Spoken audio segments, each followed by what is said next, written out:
राधे राधे महाराज जी। महाराज जी, श्री जी की कृपा से मेरी 3 बेटियां हैं, जिनमें एक हाल में हुई है। इनका महाराज जी प्रश्न है कि जब इनकी पहली बेटी हुई तो घर वालों ने खुशियां मनाई, लेकिन साथ में ये भी कहा कोई बात नहीं, अगली बार लड़का होगा। 3 साल बाद दूसरी बेटी हुई तो कई जनों ने कहा कि पहले अल्ट्रासाउंड करा लेते, फिर नहीं बहुत नहीं संवेदना। नहीं नहीं महाराज जी, नहीं। फिर कह रहे कि फिर जब तीसरी बेटी हुई तो इन्होंने आपका सत्संग सुनना शुरू कर दिया था जब वो गर्भ में थी। तो फिर इन्होंने दृढ़ निश्चय किया कि अभी तो जो भी होगा इसमें हमारा मंगल ही होगा, कोई ऐसा कदम नहीं उठाएंगे।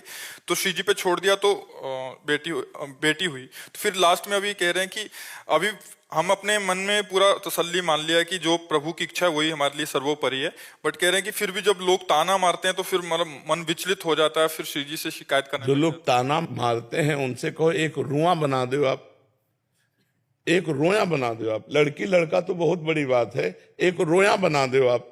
जो अपने को स्त्री बहुत प्रवीण समझती हो या पुरुष समझता हो कि मैं बच्चे पैदा कर लेते हैं, भूल में मत रहो, भूल में मत रहो। भगवान की देन है कि तुम्हारे बच्चा हो रहे। नहीं, ऐसे स्त्री पुरुष है जिनके बच्चे नहीं हो, परेशान है। हर डॉक्टर हर मतलब दान पुण्य सब कर चुके हो, लड़का बच्चा नहीं। ये भगवान की देन होती कि तुम्हारे बच्ची होगा, कि तुम्हारा बच्चा होगा। और इस तरह का निर्णय घर परिवारों में करना, हमारी बुद्धि खराब है। आज हमारे भारत का राष्ट्रपति बच्ची ही तो है, किसी की नहीं है। आज हमारे बॉर्डर पर खड़ी है सिंघनी की तरह। आप देखो ना, बड़ी बड़ी ऑफिसर रैंक में है, पुरुष जो है पिए नशा ड्रग्स इधर उधर घूम रहे हैं, बच्चियां जो है बड़ी बड़ी नौकरी संभाले हुए, तो बड़े बड़े पदों में बैठी हुई सखियां हैं। तो तुम ये चिंता न करो, भगवान ने जो दिया है बहुत अच्छा किया है और ये अपना प्रारब्ध लेकर के आए हैं। ये जो लोग करते हैं ना, अल्ट्रासाउंड करा के बच्चियों की हत्या कर देते हैं, बहुत बड़ा अपराध है, बहुत दुख देने वाला अपराध है। फिर ऐसे लड़का बच्चा पैदा होंगे जो पीटेंगे और घर के बाहर निकाल देंगे, पक्का समझो। क्योंकि तुमने अपने घर के बाहर निकाल दिया ना उनको।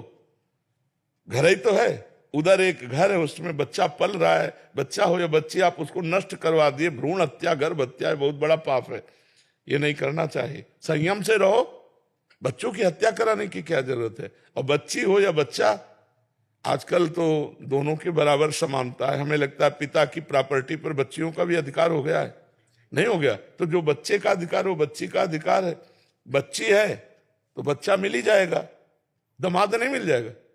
और बच्चा है तो बच्ची मिलेगी, बहू मिल जाएगी। तो परेशानी क्या, जोड़ा तो दोनों में है। जिस घर में लड़की ना हो उस घर को आप देख लो, चाहे जितना सोने का बना हो, बिल्कुल भूत घर जैसा लगता है। और जिस घर में बहू आ जाए ना, तो माटी के भी दीवारें हो तो पोत करके इतना सुंदर बना देते। लड़कियों के प्रति ऐसी लोगों की है भावना, शायद दहेज के कारण बैठ गई कि लोग जो दहेज बहुत मांगते हैं तो लगता है, लड़की वाले को लगता है 3 लड़कियां, मतलब शादियां ऐसी होती हैं, लोग ऐसे मांगते हैं। वैसे हमें लगता है कि लड़की की प्रधानता रखनी चाहिए, दहेज की नहीं। क्योंकि हमें लगता है कि लड़कियां बोझा दहेज के कारण लगी होंगी। क्यों महाराज जी, एक तो दहेज ये बहुत बड़ा कारण है, दूसरा कि बुढ़ापे में मेरी सेवा करेगा। तो दामाद लड़की नहीं करेंगे, दामाद लड़की करते हैं। हमें तो लगता है कि जिनके लड़का है उनकी भी सेवा लड़कियां ही करती हैं। और माता पिता को जब दुख पड़ता है तो बिटिया काम आती है, पक्का समझो। हमको तो लगता है कि लड़कियां लड़कों से ज्यादा हेल्पदायी हैं। जो माता पिता की हेल्प है वो ज्यादा लड़कियों से होती है। हमने देखा, बहुत जगह देखा कि सास को या ससुर को अगर घर में कष्ट मिलता है तो अपनी बिटिया के यहाँ सुखपूर्वक रह पाता है। तो लड़कों का, अगर लड़का हो रहा है तो जय जय भगवान की, और बिटिया हो रहा तो जय जय भगवान की। उसमें लड़का बिटिया का भेद न रखो, बिल्कुल नहीं। नहीं तो अगर कन्या हत्या कर दी ना तो बहुत ही नरक की प्राप्ति होगी। एक तो भ्रूण हत्या, दूसरे देवी कन्या। कन्या की हत्या बहुत तुरंत आयु नष्ट हो जाती है, उन माता पिता की दुर्गति होती है। यार कैसे माता पिता, कैसी बुद्धि, अपने बच्चे को अंतः में जो विराजमान है अल्ट्रासाउंड करके उसको नष्ट करवा दिया। तुम्हारा क्या होगा, फिर पूरा परिवार दुखी हो गए, ऐसे रोग होंगे, ऐसे विघ्न आएंगे, ऐसी विपत्तियां आएंगी। इसलिए जो भगवान दे उसी में राजी रहो और अपना कर्तव्य मान के उनका पढ़ाओ लिखाओ, बर ब्याह करो। लड़कियों के साथ हे व्यवहार मत करो, ये देवी स्वरूपा है।